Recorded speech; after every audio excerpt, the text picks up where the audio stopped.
హల్లెలూయా, దేవునికి మహిమ కలుగును గాక. అపోస్తుల కార్యములు 16వ అధ్యాయము 26వ వచనంలో ఈ విధంగా రాయబడింది. అప్పుడు అకస్మాత్తుగా మహాభూకంపము కలిగెను, చెరసాల పునాదులు అదరెను, వెంటనే తలుపులన్నీ తెరచుకొనెను, అందరి బంధకములు ఊడెను. ఇది అద్భుతమైనటువంటి సంఘటన.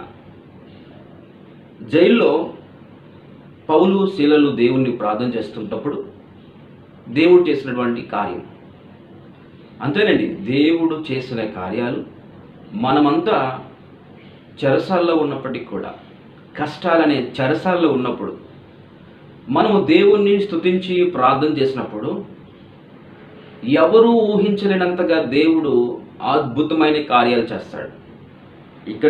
ఇక్కడ రాయబడిన మాట 26వ వచనంలో పౌలు శీలయు వాళ్ళందరూ కూడా దేవునికి ప్రార్థన చేస్తూ కీర్తిస్తుంటే అప్పుడు అకస్మాత్తుగా మహాభూకంపము కలిగెను, చెరసాల పునాదులు అదరెను, వెంటనే తలుపులన్నీ తెరచుకొనెను, అందరి బంధకములు ఊడెను.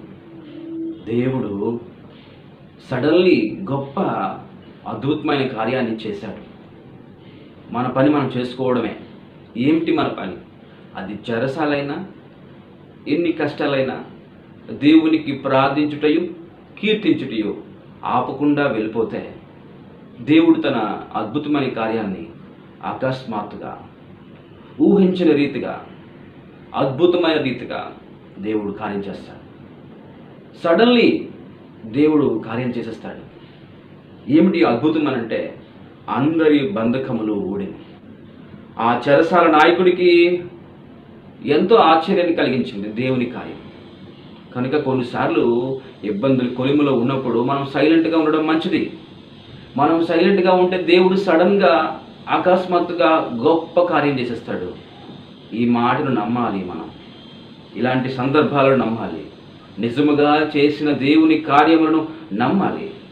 నమ్మి మన జీవితంలో ఎన్ని కష్టాలున్నా ఆ సైలెంట్నెస్, సడన్లీయస్, అకస్మాత్తుగా జరిగే కార్యాలను మనము అద్భుత రీతిగా చూస్తూ ఉంటాం. దేవుడు ఈ మాట ద్వారా మనకు తెలియజేసిన విషయం ఏమిటంటే, కష్టము నష్టము అనే సందర్భంలో అలాంటి బందీగా ఉన్నప్పుడు దేవుడు అకస్మాత్తుగా తన కార్యాన్ని అద్భుత రీతిగా చేస్తాడని ఈ మాట మనల్ని గుర్తు చేస్తుంది. అది ఎంతోమందికి ఆశ్చర్యాన్ని ఇస్తుంది. ఎంతోమందికి నీతో పాటు ఉన్నటువంటి వారిని, చుట్టుపక్కల ఉన్న వారికి కూడా ఆ కార్యము ఏం చేస్తుందంటే దేవుని కార్యం విడుదలనిస్తుంది. దేవుడి మాటలు గొప్పవి. దీన్ని నమ్మండి. దేవుడే మనకు ఇలాంటి అకస్మాత్తుగా కార్యాలు చేసి, ఇలాంటి సడన్గా దేవుడు గొప్ప కార్యాలు చేసి మనల్ని అన్ని బంధకముల నుంచి విడిపింపజేయను కాక. దేవునికి మహిమ. హల్లెలూయా.